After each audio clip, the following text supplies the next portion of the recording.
Bismillahirrahmanirrahim. Wabillahi ta'ala nasta'in. Allahumma salli ala Muhammadin wa alihi tayyibin at-tahirin al-ma'sumin. Wa lanatullah ala adaihim minal awalin wal akhirin ila qiyami yaumiddin. Rabbi israh li sadri wa yassir li amri wahlul 'uqdatam min lisani yafqahu qawli. Assalamualaikum ya Rasulullah. Assalamualaikum ya Amirul Mukminin Ali bin Abi Thalib. Assalamualaikum ya Sayyidati Nisa'il Alamin Fatimatu Zahra. Assalamualaikum ya Sibtaini Syarifain Al-Imamil Hasan wal Husain Sayyidat Sababi Ahli Jannah.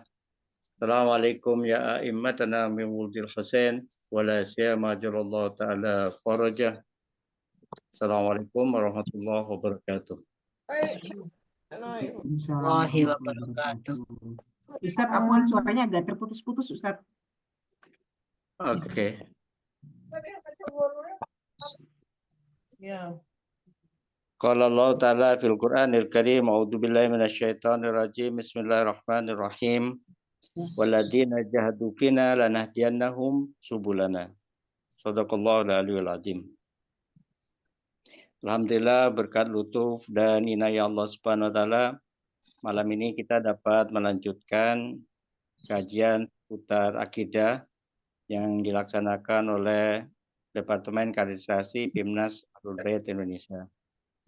Pertama kali kami sampaikan salam hormat kepada Ketua Pimnas Muslim Ahlul Bait Indonesia, Ustadzah Hayati, yang hadir pada malam hari ini, juga kepada seluruh staf Pimnas Ahlul Bait Indonesia, Muslim Ahlul Bait Indonesia. Demikian juga dengan para pengurus Muslimah Ahlul Bait Indonesia di tingkat Timwil dan Timcap, juga para kader, para anggota Muslimah Ahlul Bait Indonesia semuanya. Terima kasih atas kehadiran antuna semua pada acara malam hari ini. Semoga kita dapat lebih memperdalam apa yang telah kita bahas pada pertemuan kita yang pertama berkait dengan persoalan pandangan dunia ilahiyah. Pada sesi pertama sekitar sebulan yang lalu kita sudah membahas tentang perbedaan antara pandangan dunia dan ideologi. Kita katakan bahwa pandangan dunia adalah seperangkat keyakinan universal tentang seluruh keberadaan. Sementara ideologi adalah seperangkat keyakinan universal juga, bukan tentang apa yang ada, tetapi tentang keniscayaan kehidupan. Apa yang seharusnya menjadi pilihan-pilihan kehidupan kita. Mana yang penting dan mana yang tidak penting dalam kehidupan kita. Ideologi adalah sesuatu yang melandasi perbuatan seseorang. Karena ideologi berisi tentang keniscayaan atau pilihan-pilihan kehidupan. Ideologi berdiri di atas pandangan dunia yang menjelaskan tentang pijakan kita memandang apa yang harus kita lakukan itu. Sehingga bisa kita katakan ideologi Islam itu memiliki pandangan dunia tauhid. Tauhid adalah landasan di mana kita memilih Islam dan melaksanakan ajaran-ajaran Islam dalam kehidupan kita.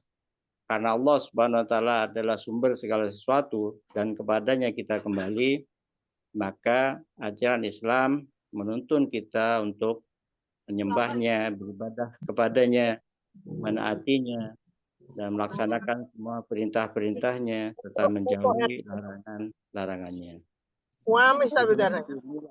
Yang kemudian menjadi landasan kita di dalam melakukan suatu perbuatan. Itu dikarenakan pandangan dunia atau cara kita memandang dunia tidak serta-merta menjadikan kita melakukan sesuatu. Karena pandangan dunia berkait dengan pengetahuan-pengetahuan rasional kita.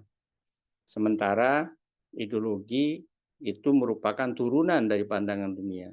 Sesuatu yang lebih aplikatif, meskipun bukan telah menjadi sesuatu yang praktis, Tapi ideologi adalah sesuatu yang praksis, yang menjadi perantara antara kesimpulan-kesimpulan akal kita dengan tindakan-tindakan kita. Dia mengarahkan kita kepada tindakan-tindakan.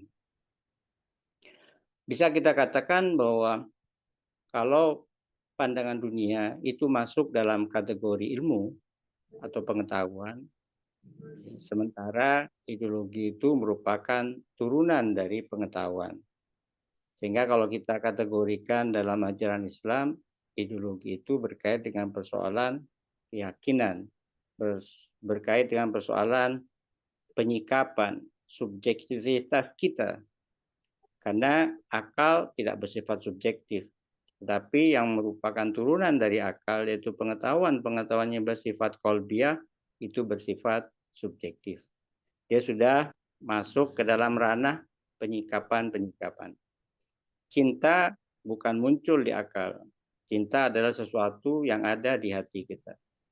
Semangat untuk berjuang, berkorban, mengabdi, melaksanakan isar, altruisme, dan sebagainya, bukan kesimpulan-kesimpulan akal, tetapi penyikapan-penyikapan oleh hati kita. Karena ketika seseorang tidak sampai pada taraf keyakinan, maka dia tidak mungkin melakukan sesuatu. Dan ranah cinta berada di hati. Ranah penyikapan, dukungan, kepekaan, penyikapan, dan seterusnya adalah sesuatu yang berada di hati. Ranahnya adalah ranah hati. Makrifahnya adalah makrifah yang bersifat kolbiah. Oleh karenanya kita dikenal dengan kategori semacam ini sebagai pecinta Ahlul Bait sallallahu alaihim ajmain. Pilihan kita kepada Ahlul Bait sebagai pembawa kebenaran adalah pilihan-pilihan akal kita. Tetapi ranah selanjutnya adalah penyikapan kita kepada Ahlul Bait sallallahu alaihim ajmain. Yaitu kita memilih mereka sebagai model kehidupan kita, sebagai panutan kita, sebagai pujian atau hero atau pahlawan yang menjadikan kita bangga kepada mereka. Itu semua ranahnya adalah ranah yang bersifat hati atau bersifat kolbi. Adapun perbuatan ini semestinya merupakan sesuatu yang niscaya dari penyikapan-penyikapan kita, dari makrifah yang bersifat kolbiah itu semestinya melahirkan tindakan. Tetapi mengapa orang yang sudah mencintai Ahlul Bait sallallahu alaihim ajmain kemudian tidak melakukan konsekuensi dari kecintaan mereka kepada Ahlul Bait sallallahu alaihim ajmain? Tentu ini disebabkan oleh adanya penghalang antara kecintaan atau penyikapan yang bersifat kolbi itu dengan tindakan. Dalam ayat tadi yang dibacakan, Allah Subhanahu wa taala berfirman, "Walladzina jahadu fina lanahdiyannahum subulana." Orang-orang yang berjuang untuk kami akan kami tunjukkan jalan-jalan kami. Ini sebentuk penegasan dari Allah Subhanahu wa taala bahwa manakala kita berjuang di jalan Allah Subhanahu wa taala, Allah sendiri yang nanti akan memberikan kejelasan kepada kita tentang tujuannya sendiri dan tentang bagaimana kita meraih tujuan tersebut.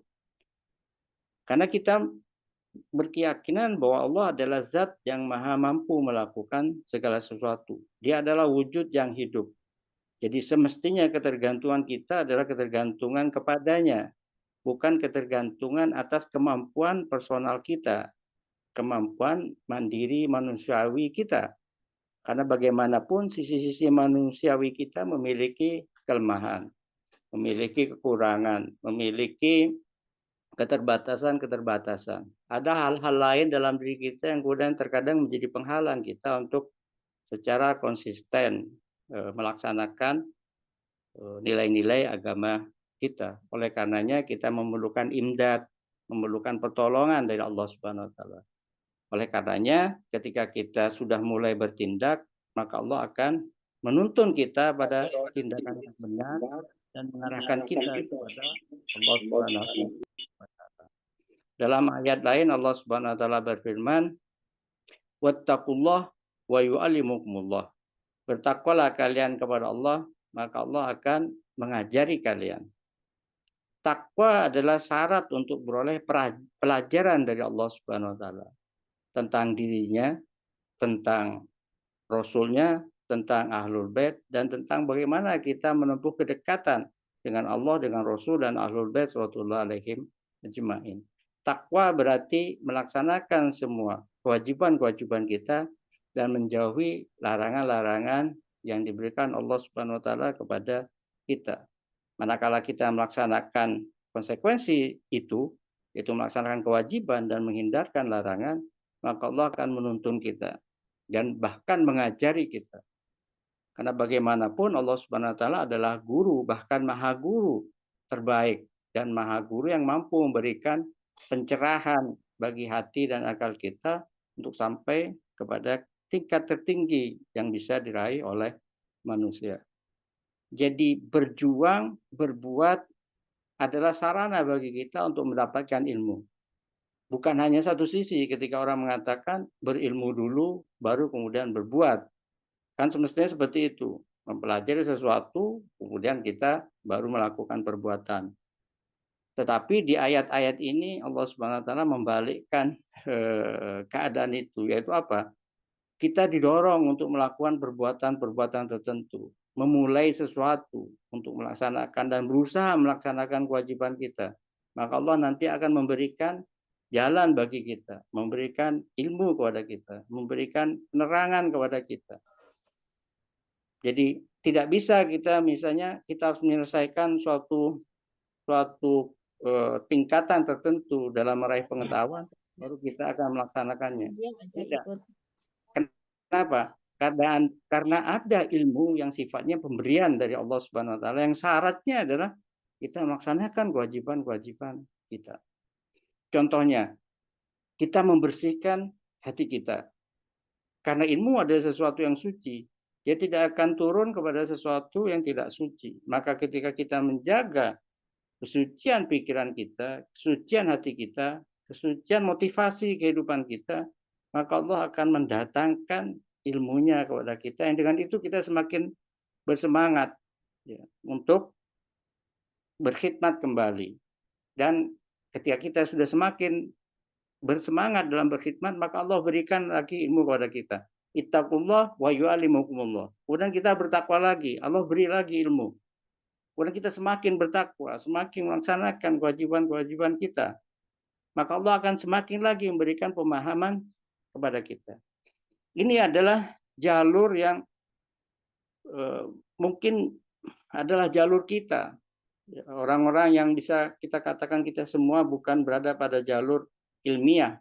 Kalau jalur ilmiah memang harus melalui kualifikasi tertentu, tahapan-tahapan tertentu, seperti pengetahuan tentang usuluddin atau pengetahuan tentang furu'uddinnya, fikih dan sebagainya, di hauzah atau di universitas, kita harus melalui suatu tahapan-tahapan tertentu. Tetapi pelajaran tentang kehidupan adalah pelajaran yang sesungguhnya.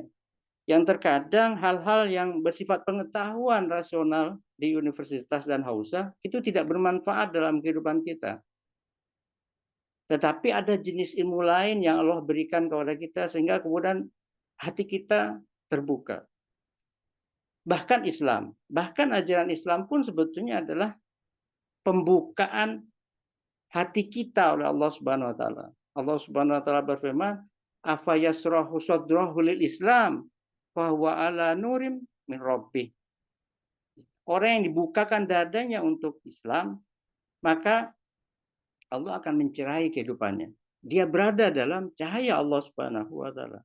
Kita melihat di sini bahwa Allah lah yang aktif.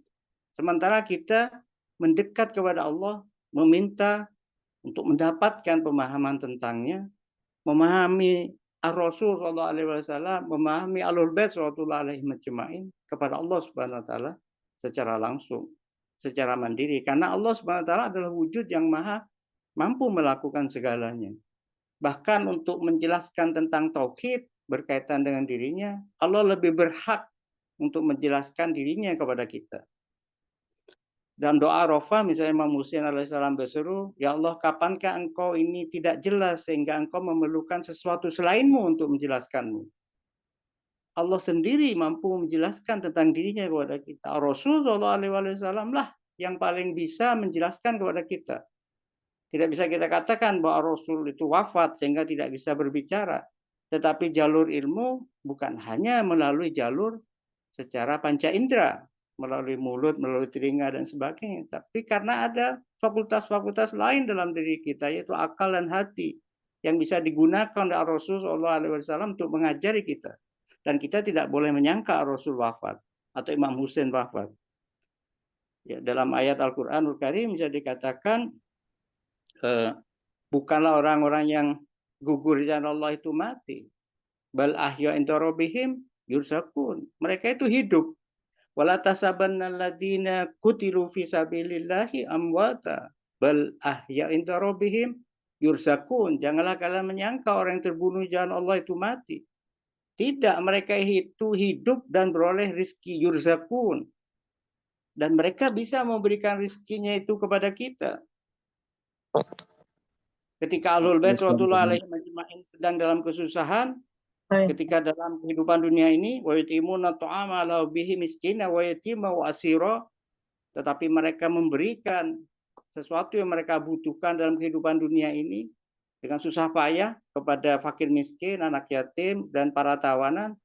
Apakah sekarang Ahlul Bait Rasulullah alaihi majma'in lebih tidak mampu untuk memberikan pemahaman, pengetahuan, motivasi, pencerahan, kehidupan yang sesungguhnya, kehidupan rohani kita, kehidupan hati kita?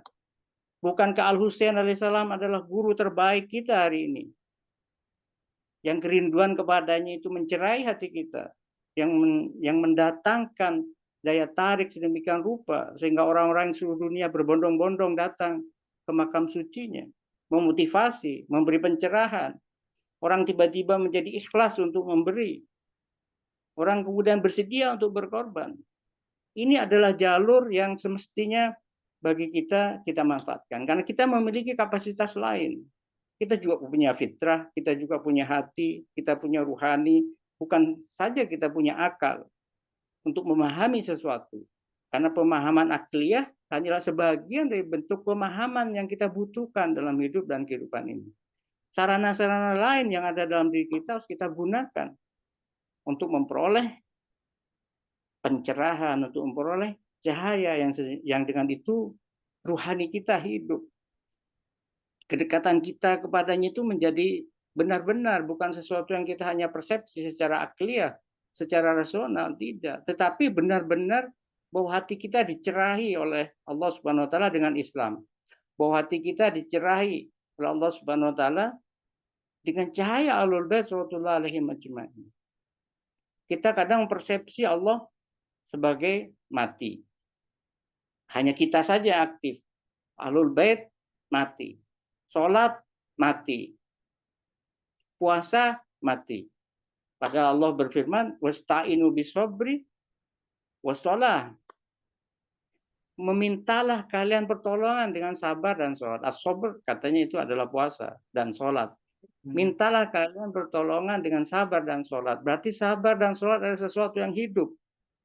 Al-Quran adalah sesuatu yang hidup. Bahkan huruf-hurufnya. Karena dengan memandangnya kita tercerahi. Menciumnya kita menjadi tercerahi. Membacanya bahkan kalau kita tidak mengerti artinya pun hati kita tercerahi. Sehingga Imam Khomeini Qudusasiru misalnya mengatakan, akrabkanlah diri kalian dengan Al-Quran meskipun kalian tidak memahami artinya.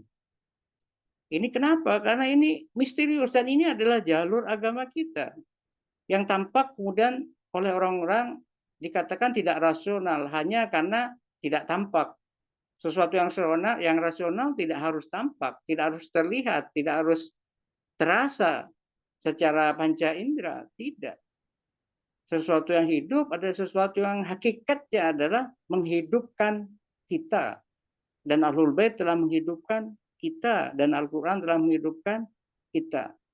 Mereka telah menyematkan cinta di hati kita dan kemudian dengan cinta itu kita bergerak mendekat kepada Allah, kepada Rasul dan Ahlul Bait sallallahu alaihi wasallam. Manakala kita menginginkan tambahan cahaya cinta di hati kita, maka kita harus berbakti. Summa la tus'aluna yawma idzin 'anin na'im. pada hari akhirat nanti kita akan dipertanyakan tentang an-naim. An-naim adalah apa? Wilayah, kecintaan kepada Ahlul Bait sallallahu alaihim ajmain. Seorang Syiah pasti dia adalah orang yang berbakti, penuh gerakan, penuh perjuangan, meskipun terkadang penuh penderitaan, penuh rintangan. Dan kita lihat orang-orang Syiah di seluruh dunia hari ini seperti itu. Para pejuang Hizbullah, para pejuang Ansarullah, mereka menanggung beban untuk saudaranya.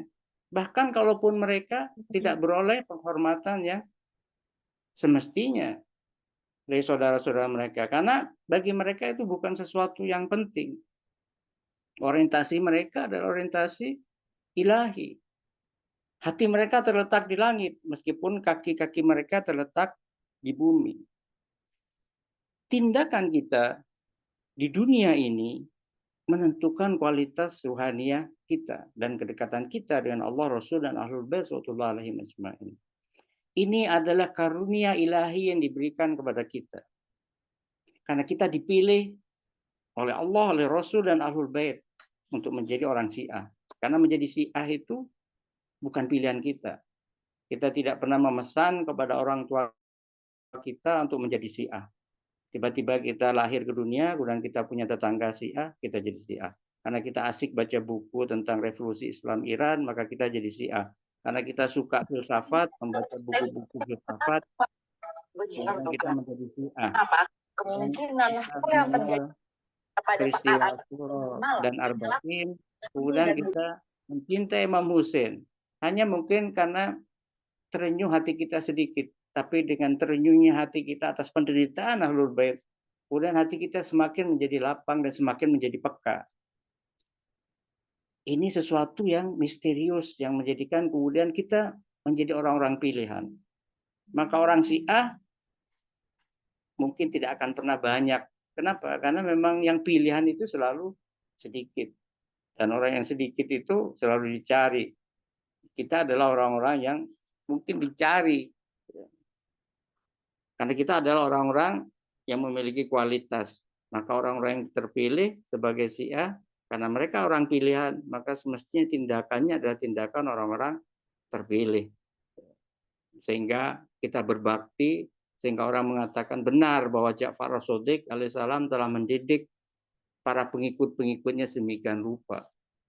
Kita adalah murid-murid Imam Ja'far, kita adalah para pelayan Ahlul Bait sallallahu alaihi majma'in.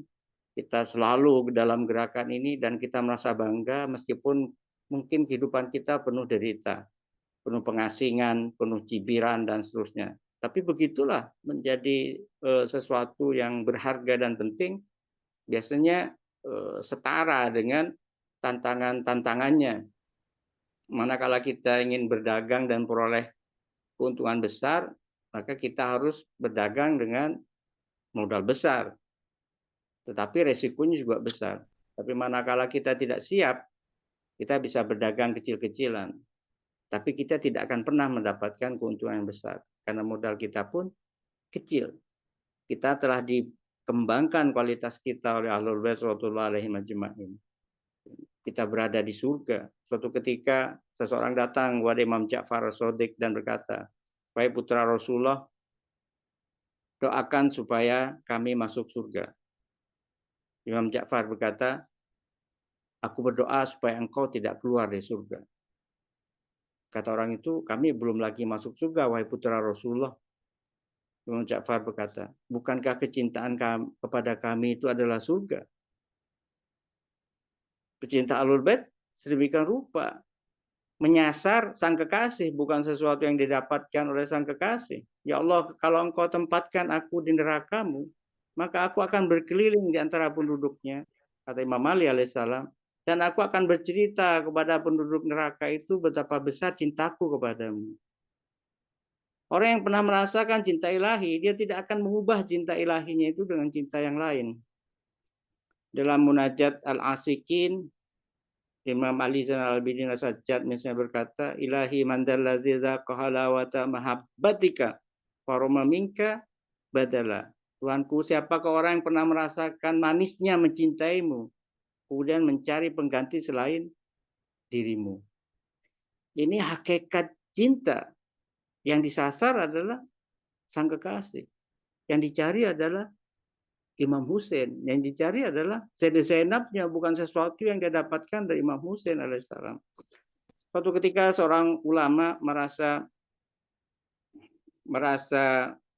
risau atas penjelasan terhadap bagian terakhir dari surat Az-Zumar yang menyatakan bahwa wasiqal ladzina kafaru ilan nar sumaro ila jahannama sumaro wasiqal ladzina kafaru ilal jahannama sumaro.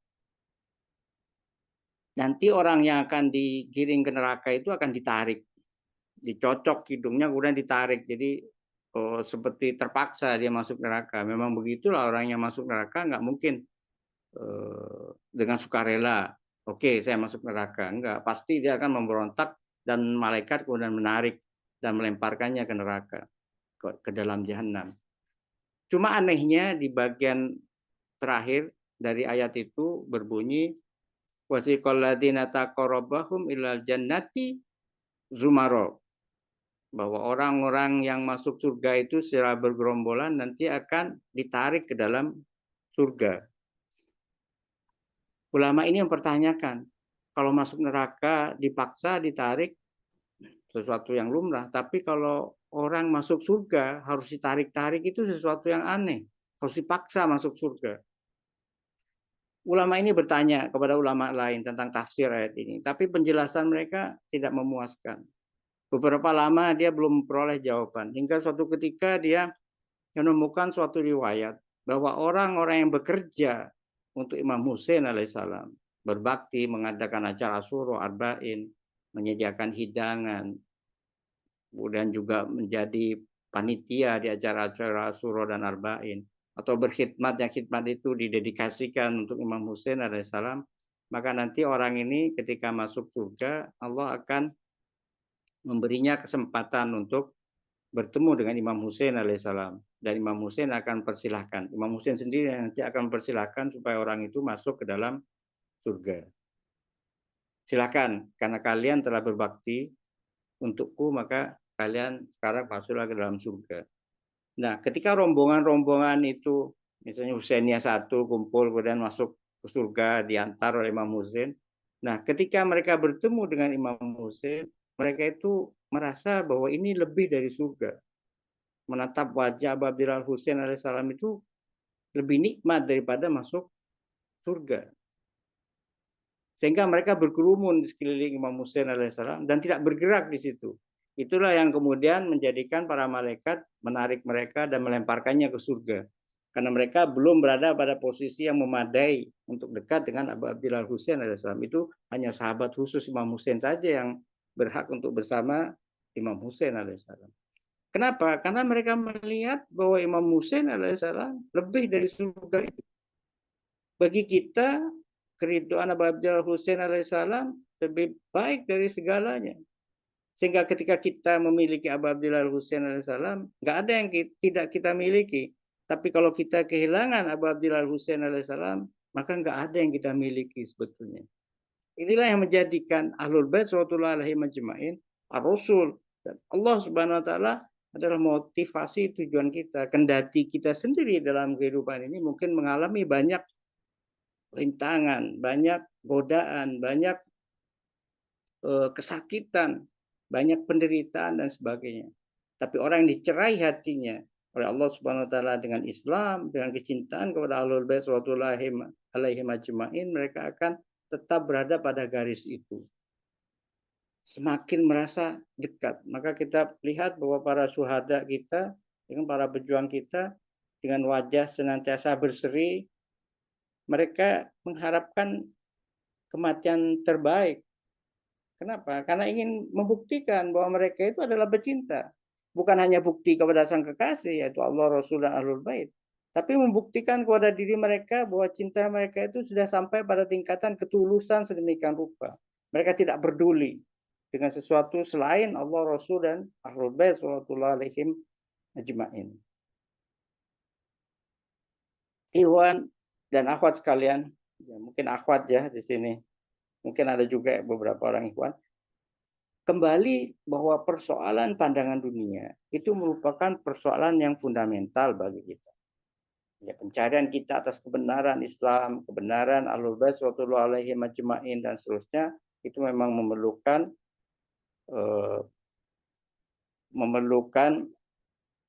jalur rasional, ya, menetapkan kebenaran Islam, Ahlul Bait dan sebagainya. Tapi pada taraf lanjutan, ketika kita hendak bergerak, berbuat dan seterusnya, maka kita harus mengandalkan sesuatu yang lain, yaitu hati kita. Karena hati kita lah yang mendorong kita untuk melakukan sesuatu.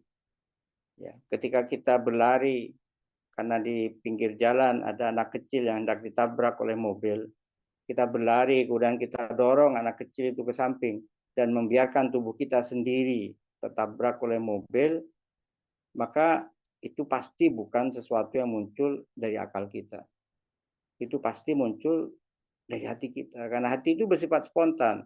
Tapi kalau akal itu penuh pertimbangan. Dia akan melihat pertimbangan melakukan sesuatu itu, ini dan itu dan seterusnya. Kemudian dia tidak jadi melakukan sesuatu. Cinta biasanya bersifat spontan. Kalau sudah hitung-hitungan, itu bukan lagi sesuatu yang bersifat cinta. Sesuatu yang rasional mungkin adalah pertimbangan-pertimbangan rasional yang mendominasi orang itu. Tapi perbuatan itu tidak muncul dari ketulusan. Manakala mereka berorientasi kepada Imam Husain alaihissalam, maka mereka mudah sekali untuk belajar dari Imam Husain tentang Islam, tentang keikhlasan, tentang pengorbanan, tentang keberanian, tentang menyerahkan segala sesuatu kepada Allah Subhanahu wa taala. Itulah mengapa para pecinta Ahlul Bait adalah mereka yang sangat mudah memahami Islam ini, bukan dengan definisi, bukan dengan ta'rif, bukan dengan penjelasan bahwa Islam, bahwa ikhlas adalah begini dan begini. Tidak, mereka belajar di wujud-wujud yang hidup.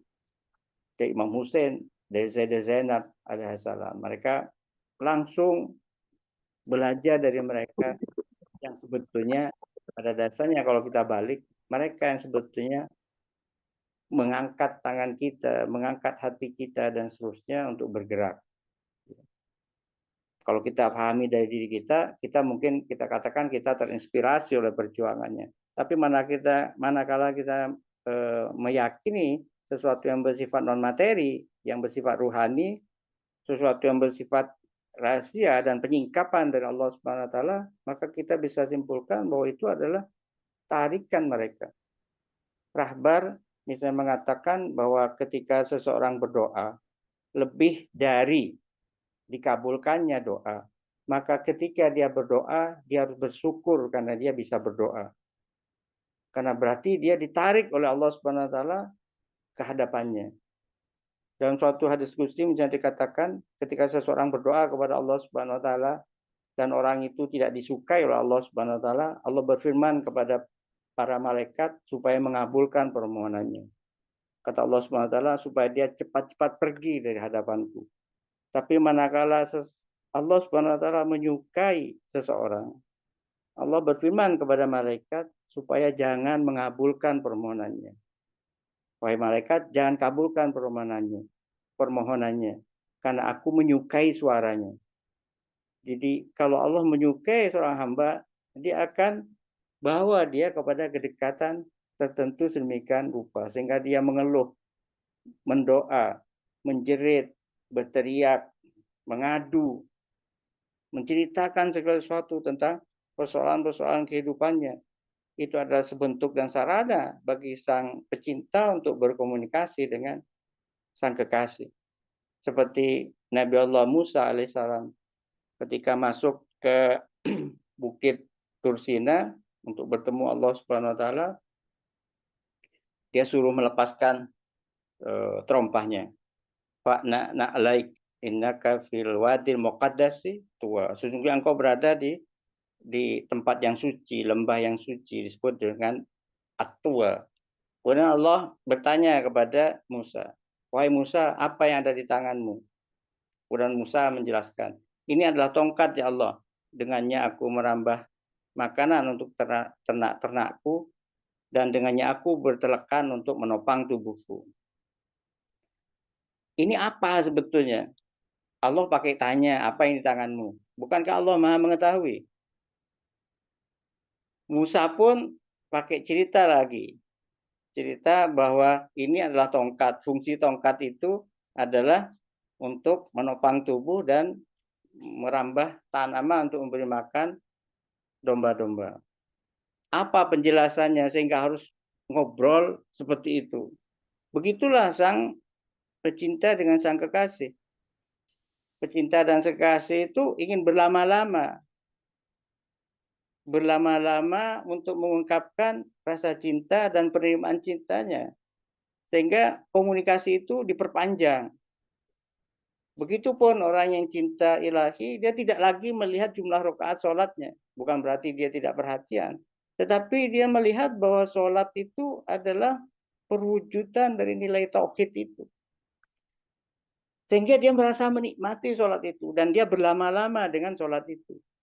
Bukan sebagai suatu kewajiban. Tapi sesuatu yang dia rasakan. Dan dia merasakan kenikmatan itu. Karena itu adalah tempat sarana untuk berkomunikasi dengan sang kekasih. Sang pecinta bercerita, mengadu, memohon, meminta, memuji, memuja, dan seterusnya sang kekasih. Dambaan hatinya itu dengan sepenuhnya. Begitupun seorang yang berkhidmat di jalan kehidupan, yang jalan kehidupan itu bagian yang tidak terpisahkan. Ya, karena pecinta itu nggak bisa membagi-bagi. Ini bagian ketika Anda harus berhubungan dengan dia, dengan sang kekasih, membangun komunikasi. Tapi ada bagian lain untuk dirinya sendiri. Berarti cintanya belum lagi tulus. Ketika dia mengatakan bahwa ibadah ritual itu adalah bentuk komunikasi antara sang pecinta dan kekasih, dan bagian lain kehidupannya, itu adalah bagian lain untuk personalitas dirinya, individualisme dirinya, maka dia sebetulnya bukan pecinta, bukan pecinta Allah, bukan pecinta Rasul, bukan pecinta Ahlul Bait sallallahu alaihim ajmain. Suatu ketika Qais, ya, nama aslinya Qais, dia digelari Majnun karena tergila-gila kepada Laila. Dia bertindak seperti anjing. Maaf, dia setengah merayap seperti itu sambil menciumi tanah. Sampai suatu ketika dia melewati seseorang yang sedang sholat. Di depan orang yang sholat, dia mencium-ciumi tanah itu seperti anjing. Kemudian orang yang sholat itu membatalkan sholatnya dan menepuk punggung Qais seraya berkata, "Hei, engkau mengganggu komunikasiku dengan wujud yang aku cintai." Sambil nyengir, Qais berkata kepada orang itu, "Aneh, engkau mengaku mencintai Tuhanmu, tapi engkau masih terganggu dengan apa yang aku lakukan. Sementara aku yang hanya mencintai seorang perempuan, aku sampai lupa, tidak melihat sekeliling, sehingga mengganggu engkau yang sedang sholat." Ini sebentuk satira ya, bahwa terkadang seseorang mengaku mencintai Ahlul Bait sallallahu alaihi ajmain, tetapi dia tidak fokus kepada Ahlul Bait sallallahu alaihi ajmain. Dia masih melihat dirinya, sehingga cintanya bukan cinta yang tulus untuk sang kekasih, yaitu Ahlul Bait sallallahu alaihi ajmain. Ini adalah pelajaran-pelajaran penting bagi kita yang mendorong kita untuk setiap saat melakukan dan melaksanakan kewajiban-kewajiban kita. Dimanapun kita berada, di tengah masyarakat. Apalagi ketika kita berada di organisasi Ormas Ahlul Bait kita. Di mana Ormas Ahlul Bait kita ini didedikasikan untuk penantian duhur arwahuna lahul fida jalallahu ta'ala Raja Syarif Imam Hussein hari ini, yaitu Al-Mahdi jalallahu ta'ala Raja Syarif. Maka ini adalah chance yang besar bagi kita. Karena orang zaman dulu, bahkan para nabi, bahkan para imam, bahkan Imam Ja'far as-Shadiq sekalipun, dalam riwayat dikatakan ingin hidup di masa ini. Di masa Imam Mahdi ajallahu ta'ala Raja Syarif. Kenapa? Karena sangat besarnya nilai ibadah yang didedikasikan untuk penantian zuhur beliau alaihissalam. Ibadah terbaik adalah intidharul faraj, menanti kelapangan, menanti kemenangan, menanti munculnya Imam Mahdi radhiyallahu taala fadil syarif. Maka ketika kita memiliki lahan untuk berbakti, kita tidak mau lepas itu. Bahkan kalau perlu kita menambah bobot bakti kita dengan mengambil bagian lain yang lebih banyak. Kenapa? Ini adalah chance yang besar di mana amal-amal perbuatan kita itu dihitung dengan kuadrat oleh Allah Subhanahu wa taala. Setiap detik, setiap waktu di masa penantian ini memiliki nilai yang sangat besar di hadapan Allah Subhanahu wa taala. Ormas Ahlul Bait kita menanti kita. Muslimah Ahlul Bait Indonesia menanti khidmat terbaik kita. Jadi tampak aneh ketika kita mengatakan Anda masih punya persoalan. Sama ketika kita mengatakan Anda masih punya persoalan dengan sholat. Sholat akan merasa tidak diutamakan. Dan dia akan melapor kepada Allah Subhanahu wa taala dengan laporan bahwa kita bukan orang yang mengutamakan kewajiban-kewajiban Tuhan atas diri kita. Jadi, tuntutan kita hari ini adalah menjadi pengabdi-pengabdi terbaik di jalan penantian, di jalan organisasi kita yang memang didedikasikan untuk Imam Mahdi radhiyallahu taala fadil syarif melalui wali fakih kita Imam Ali Khamenei hafizahullah taala. Ya, beliau hari ini dikenal oleh semakin banyak orang yang di luar kalangan kita. Kita juga kadang aneh, kita dapat kiriman yang mereka buat kanal YouTube yang berbicara tentang kehidupan beliau. Dan kita sendiri terkadang merasa, kok kita belum melihat ya sisi ini. Tapi orang-orang melihat sisi ini. Ini sebetulnya sebentuk pelajaran bagi kita. Jangan-jangan kita ini yang hari-hari bergelut dengan segala sesuatu, keilmuan Ahlul Bait radhiyallahu alaihim ajmain, tapi kita terhijabi. Kenapa? Karena kita anggap sesuatu itu sebagai sesuatu yang biasa. Waktu awal kita pertama kali sholat dengan cara Ahlul Bait radhiyallahu alaihim ajmain, kita sangat merasakan kenikmatannya dan kita menikmati gerakan demi gerakan. Tapi ketika kita sudah tahu cara sholat Ahlul Bait, kita kemudian kehilangan rasa karena kita sudah lancar melaksanakan sholat dengan tata cara Ahlul Bait radhiyallahu alaihim ajmain. Apalagi sekarang, berarti apa? Kualitas makrifah kita kepada Ahlul Bait radhiyallahu alaihim ajmain itu berarti kita semakin turun. Ketika keluh kesahnya yang kita kedepankan dalam hikmat kita, ya berarti kita masih memperhitungkan diri kita. Kita masih bergulat dengan seputar persoalan letih atau tidak letih. Sementara orang taruhannya sudah pada level yang lebih tinggi, yaitu menyerahkan kehidupannya. Kita sudah keluar masuk Asyura Arba'in, tapi kita ya seperti residivis, kembali lagi pada kehidupan normal kita setelah Asyura dan Arba'in. Nanti kita tunggu tahun depan. Kita masuk lagi seperti itu, kita berada pada kondisi yang optimum, kemudian selepas itu kita turun lagi. Seorang Rachel Corrie, Al-Fakir sering menyetel video itu, tapi tidak ada habis-habisnya rasa untuk menikmati bagaimana seorang perempuan belia Amerika Serikat di tahun 2003 itu sudah datang ke Palestina, kemudian tinggal di rumah perempuan seorang Palestina. Malam itu dia belajar membaca Al-Quran, belajar bahasa Arab. Hanya malam itu, esok harinya dia menjaga rumah ibu itu dari upaya untuk dihancurkan oleh bulldozer tentara Zionis. Dia menggunakan tubuhnya sebagai tameng, kemudian dia dilindas. Ini masih 2003 ya, bukan 2023. Itu masih 20 tahun sebelum kejadian belakangan ini, Badai Al-Aqsa. Kita melihat bahwa seorang perempuan Amerika Serikat sederhana, dia mungkin belum Islam, baru malam itu dia mengenakan hijab, dia belum Islam, belum lagi Syi'i atau bahkan mungkin nggak kenal kan doa kumel dan seterusnya, tapi dia melipat sangat cepat waktu ya, dengan kesadaran terbaik dia kemudian sampai kepada puncak kematian terbaik, yaitu mencapai syahadah. Ini ya sebentuk pelajaran bagi kita bahwa terkadang nggak perlu pengetahuan terlalu banyak,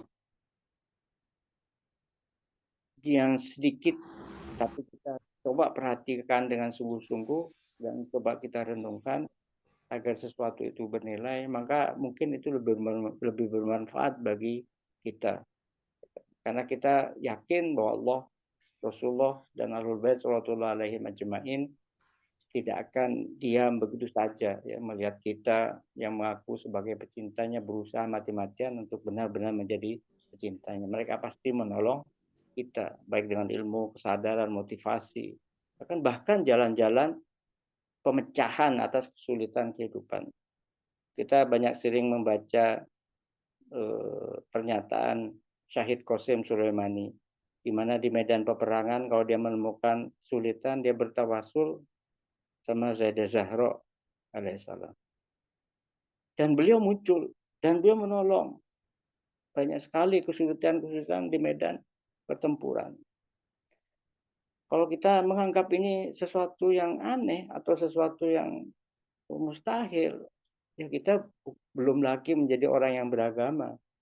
Mungkin pandangan dunia kita masih pandangan dunia materialisme yang tidak melihat sesuatu selain materi dan tidak percaya kepada sesuatu yang bersifat imdad ghaibi, pertolongan gaib, sesuatu yang bersifat maknawi, sesuatu yang bersifat rohani, dan seterusnya. Mudah-mudahan di malam ini masih dalam suasana sukacita atas kelahiran cahaya semesta, kekasih Allah Subhanahu wa taala, Rasul sallallahu alaihi wasallam, kita diberkahi dengan cahaya kecintaan kepada sang Nabi sallallahu alaihi wasallam lebih dan lebih lagi. Ya, bukan karena kita membaca kisahnya atau juga bukan karena kita mendapatkan pelajaran secara rasional tentang falsafah kenabian, tetapi karena Rasul sallallahu alaihi wasallam mungkin mendatangi kita dan mencoba memberikan pemahaman kepada kita. Meskipun kita sulit menjelaskannya secara ilmiah, tapi begitulah misteri perjalanan kehidupan kita dalam cinta. Cinta itu penuh misteri, cinta itu tidak bisa dijelaskan, cinta itu kadang bersifat awam. Mau Khomeini Qudusasiru pernah ketika di Najaf, beliau selalu berziarah ke makam Imam Ali alaihissalam, namun di malam itu datang badai gurun, beliau tetap mau berangkat dan putranya mengatakan, wahai ayah, bukankah sama datang ke beliau atau berziarah dari rumah? Karena bagi Imam Ali sama saja, datang ke kuburannya atau berziarah dari rumah. Imam Khomeini menunjukkan kemarahannya dan berkata kepada putranya, jangan hilangkan pemahaman awam dari diri saya. Orang awam begitu. Orang awam tuh mungkin tampak aneh. Ya, datang ke makam, merunduk-runduk, kalau pulang mundur-mundur jalannya dan seterusnya. Walhasil memang begitulah kondisi awam. Cinta adalah keawaman ketika kita buta, ketika kita tuli, ketika kita tidak peduli. Ketidakpedulian terkadang diperlukan dalam kehidupan ini. Supaya kehidupan kita tidak riweh, tidak ribet, dan kehidupan kita sederhana. Para pecinta kehidupannya sederhana. Yang dia tunggu adalah sekilas senyuman sang kekasih. Itu sudah menghidupkan bagi dirinya dan memberikan makna bagi seluruh kehidupannya. Mudah-mudahan kajian ini tidak hanya menjadi sebatas kajian, tapi menjadi pemicu bagi kita bersama, khususnya pembicara, untuk lebih berkhidmat di jalan perjuangan Ahlul Bait sallallahu alaihi wasallam. Mohon maaf, waktunya sudah melewati. Waalaikumsalam warahmatullahi wabarakatuh. Ustaz, alhamdulillah dapat pencerahan sekali dari Ustaz. Alhamdulillah. Kita harus berdoa agar kita tidak keluar dari surga Ahlul Bait ya Ustaz. Jadi kita berusaha untuk istiqomah, dan dengan Muslimah Abi ini kita bisa tambah berhikmat. Yang tadinya berhikmatnya mungkin hanya 10%, Dengan bergabung dengan Muslimah Abi, insya Allah jadi 50%, mungkin 60% atau 70%. Karena di sini juga ada pendidikannya, yaitu PTD juga, dan kemudian ada MONEF nantinya yang akan diikuti oleh kita semua yang belum PTD maupun MONEF. Baik, kita langsung dengan tanya jawab ya. Di sini kayaknya sudah ada di sebentar di chat room, sebentar Ustaz.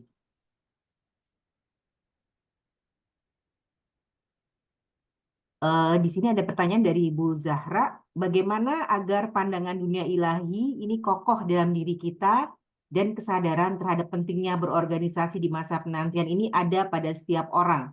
Karena terkadang kita masih merasa tidak ada waktu luang untuk berhikmat dalam organisasi. Bagaimana Ustaz? Mungkin bisa dibantu Ustaz Afwan. Iya, memang kalau kita mengandalkan diri kita, mungkin akan kita menemui banyak sekali kesulitan dalam memotivasi diri dan seterusnya. Kita kembalikan semuanya kepada sumbernya. Sumber motivasi, sumber cinta, sumber petunjuk, sumber kekuatan, sumber pertolongan. Segala sesuatu itu ada dan diberikan kepada kita. Apalagi kita sebagai pecinta Ahlul Bait sallallahu alaihi majma'in. Kita tidak hanya punya Rasul, kita punya Imam Ali, kita punya Sayyidah Zahra alaihissalam, kita punya Imam Hasan, Imam Husain, 9 orang dari antara Imam Husain, keturunan Imam Husain, Imam Mahdi, Sayyidah Ruqayyah, Sayyidah Zainab. Terlalu banyak sarana bagi kita untuk bertawasul. Bertawasul itu berbeda tentu saja dengan membaca tawasul. Berdoa berbeda dengan membaca doa tawasul. Kalau kita tidak mengadu, kita pernah datang ke seorang yang dianggap sebagai guru irfan, kita minta amalan. Bagi beliau mungkin tampak aneh kita ini, yang wajib-wajib aja kita nggak kerjakan, malah kita minta amalan-amalan yang sunnah. Dia katakan dia hanya ngasih satu saran, yaitu apa? Bicaralah. Bicara dengan siapa? Dengan Ahlul Bait. Kalaupun engkau berada di Amerika dan engkau memanggil imam dengan panggilan yang tulus, dia akan datang. Dia akan menolongmu, memotivasimu, dan seterusnya. Doa ziarah Aba Bilal Husain alaihissalam adalah penentu kehidupan bagi seorang pecinta Ahlul Bait sallallahu alaihi majma'in. Pernah seorang ulama wafat dan ulama lainnya melaksanakan, yang masih hidup ya, melaksanakan amalan supaya dia bisa mengetahui keadaan temannya yang wafat itu. Kemudian benar di dalam mimpi dia bertemu dengan sahabatnya yang meninggal itu. Gimana keadaanmu? Baik-baik saja. Baik semua, alhamdulillah.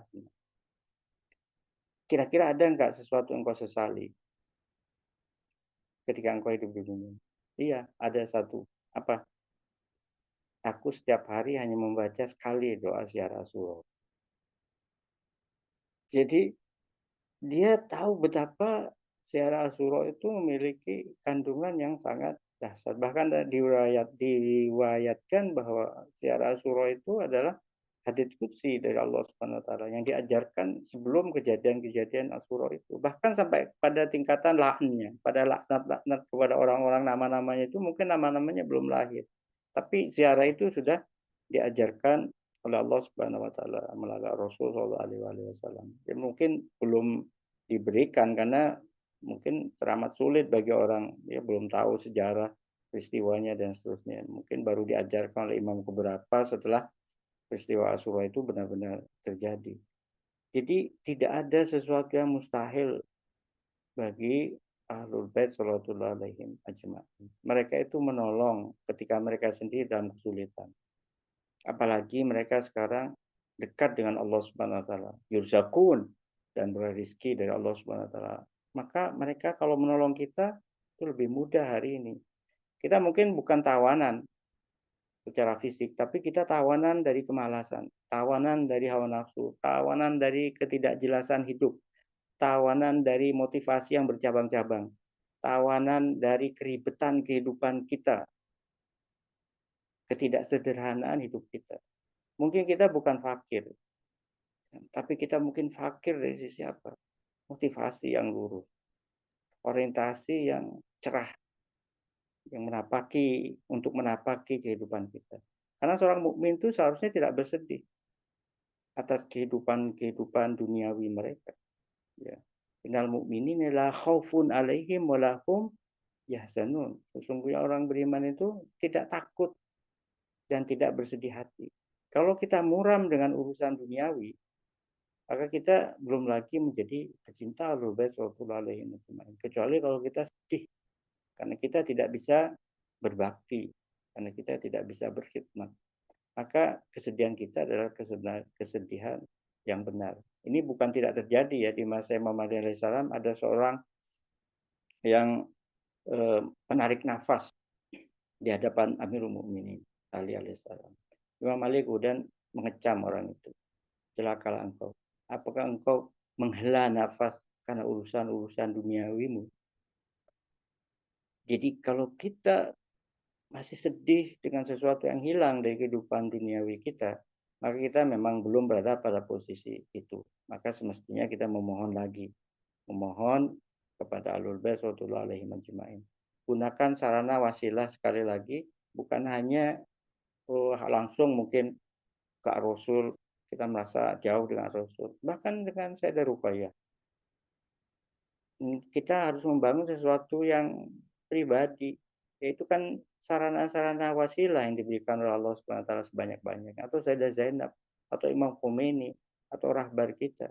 Dan kita bisa panggil hari ini ya kan, untuk kita berkeluh kesah kepadanya dan kemudian kita beroleh pertolongan supaya kita bisa mampu menghadapi kehidupan.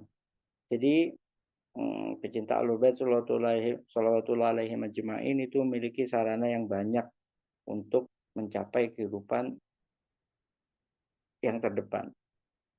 Karena dalam doa kumil kita berdoa seperti itu. Jadikanlah hambamu ini orang yang terdepan. Jadikanlah hambamu ini orang yang berlari di antara mereka yang berlari. Pecinta Imam Ali itu nggak mau yang kecil-kecil atau sedikit-sedikit.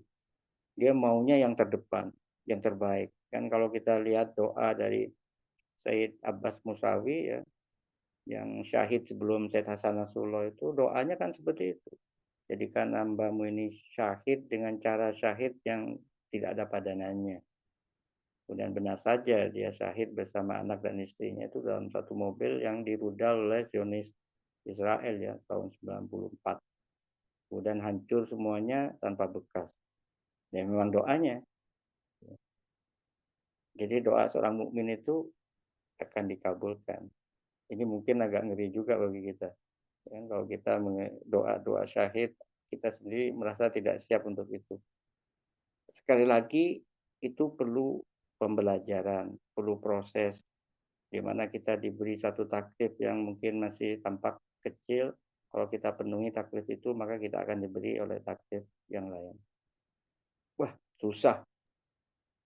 Tambah susah nanti. Ahsan kita cancel dulu deh. Kita yang kecil-kecilan. Gak ada yang kecil-kecilan dalam kehidupan ini. Imam Ali Zainal Abidin As-Sajjad berkata, ana heran dengan manusia. Mereka mencari sesuatu yang sesuatu itu tidak diciptakan di dunia ini. Yaitu apa? Hidup rehat. Di dunia ini nggak ada hidup rehat. Bahkan mau menjadi penjahat sekalipun, dia harus melalui proses perencanaan dan seterusnya. Kerumitan, hambatan, itu pasti. Apalagi kita mau jadi pahlawan. Ya, orang Syiah itu kan memang dididik oleh imamnya supaya jadi pahlawan. Orang yang terbaik. Imam Ja'far As-Shadiq berkata, kalau dalam satu kampung ada pecinta Ahlul Bait dan dia bukan orang terbaik di kampung itu, maka dia bukan pecintaku. Jadi kita harus menjadi yang terbaik di antara satu tempat misalnya, atau satu kampung. Kalau kita mengaku sebagai pecinta Ahlul Bait sallallahu alaihi wasallam. Mudah-mudahan ini menjadi motivasi bagi kita ya, bahwa ya perlu pembelajaran, perlu tahapan, tapi yakinlah bahwa kita memiliki penolong-penolong. Baik, syukran Ustadz. Jawaban yang mudah-mudahan Bu Zahra jelas ya untuk jawaban Ustadz. Mungkin ada lagi yang lain barangkali Bapak Ibu silakan, kita sampai jam 21 atau jam 9 malam. Ini baru 23.06, masih banyak waktu ini. Silakan Bapak Ibu yang ingin bertanya silakan raise hand atau Oh, ini udah ada lagi. Oh iya, silakan Ibu siapa nih? Bu Rohanawati. Silakan Bu. Assalamualaikum warahmatullahi wabarakatuh. Waalaikumsalam warahmatullahi wabarakatuh. Silakan. Saya tanya, apa poros gerakan dan ketahanan para kader organisasi Muslimah ABI dalam pandangan dunia ilahi? Jadi Baik. apa? Iya. Saya ulangi lagi, Ustadz. Ya. Cukup jelas itu Ustaz? Kalau sudah jelas, nggak saya ulangi lagi. Bagaimana Ustaz? Iya. Ya, poros dari gerakan itu adalah kader. Ya, bahwa kader itu bukan hanya berorientasi untuk dirinya. Ketika dia hanya berorientasi untuk dirinya, maka dia bukan lagi seorang kader. Kader itu dalam moto kaderisasi kita katakan dia itu hidup dan menghidupkan.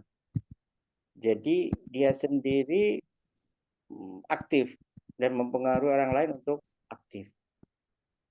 Kehidupannya sendiri penuh optimisme dan mempengaruhi orang-orang untuk penuh optimisme. Dia bekerja dan mempengaruhi orang-orang untuk bekerja. Jadi kader itu adalah elit masyarakat yang membangun masyarakat dengan nilai ideologi yang diyakini. Ini definisi dari ketua umum kita ya. Kalau definisi yang lain-lain pasti akan banyak. Tapi kader itu dalam definisi ketua umum kita dikatakan sebagai elit masyarakat. Karena elit berarti sedikit kan? Atau paling tidak lebih banyak dari yang lain-lain. Elit masyarakat yang mencoba membangun masyarakat itu dengan nilai ideologi yang yakin. Kalau di organisasi kita ya ideologi kita Mahdawiyah dan seterusnya penantian dan seterusnya seperti itu. Jadi kita ini yang harus menjadi poros. Kita pernah berkata kepada guru kita, nggak mungkin kita ini pengikut. Tidak, kita itu ditekankan untuk menjadi orang yang mempengaruhi orang lain. Bukan hanya ya cukuplah untuk konsumsi pribadi, yang penting saya bisa bekerja. Tidak, tanggung jawab kita itu tanggung jawab ar-Rasul. Tidaklah aku utus engkau wahai Muhammad kecuali untuk menjadi rahmat bagi semesta. Kita pun harus begitu. Engkau adalah pemberi petunjuk bagi manusia. Kita harus memberi petunjuk kepada manusia. Jadi taklif ar-Rasul itu ada juga pada diri kita. Apakah kemudian dikatakan muslimah tidak